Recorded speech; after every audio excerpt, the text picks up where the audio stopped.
Hello everyone and welcome to Think Python. Today I'll talk about files and directories.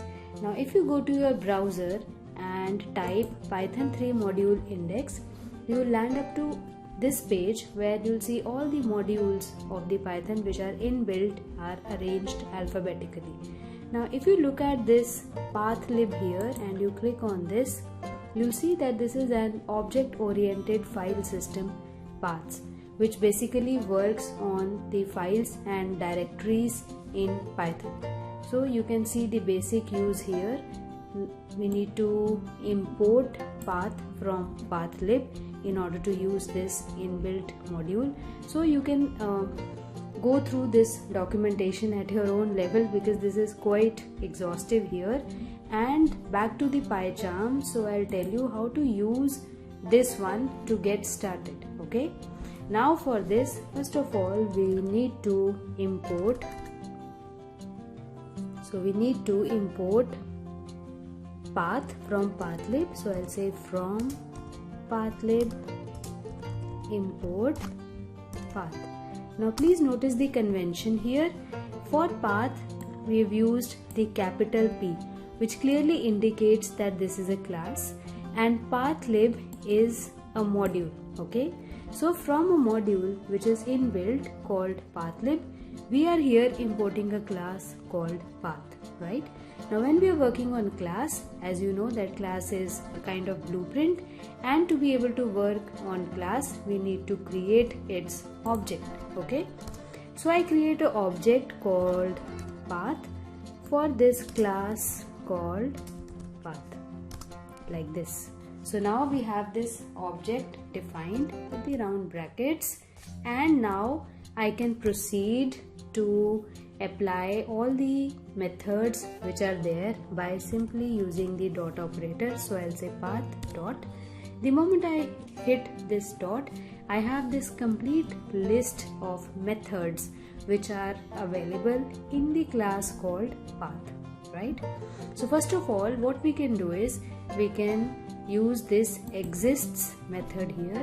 So if I say path dot exist, this method would simply return a boolean value indicating whether this particular path exists or not. Okay, so here if you notice, I've kept the attribute blank, which clearly means that I'm referring to the current directory. Now here if I run the code, so you see here that okay, so the process finished with the exit code 0. So here I need to print this expression to get the return value, which is going to be a boolean. So I run the code again and we get a true here, which clearly indicates that this particular path exists, right? Now for example, if I specify the name of a directory, for example I say science, right? And if I now run the code, this is returning a false value, which clearly indicates that this directory does not exist. To cross check, click on the project here. So you do not see any directory on the name of science, whereas you are seeing this directory geometry here, right? So let me minimize this and I change this attribute to geometry.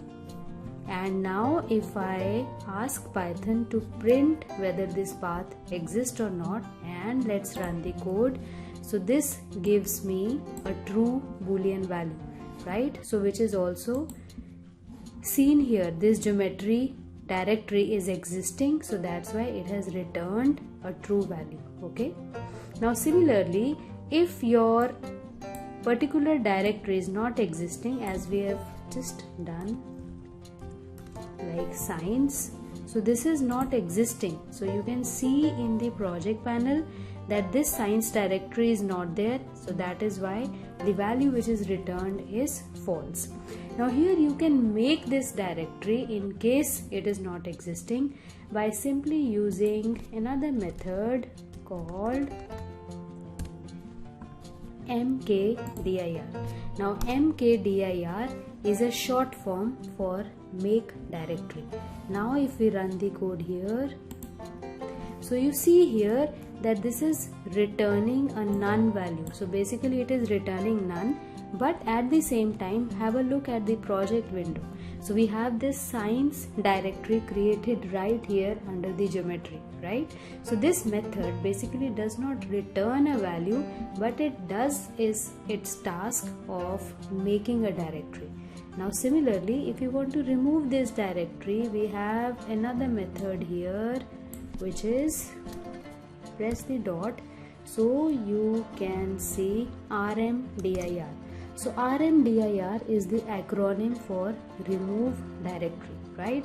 Now keep watching this project window and let me run the code. So this science directory is gone. So it is removed from our project panel. So this is how you can play with the different methods that we have in the module pathlib by importing the class called path. Now there's one more interesting method in the same module. Let me show you. So let's delete this one, and again I press the dot operator and we have this glob here, right? So this is a very interesting method.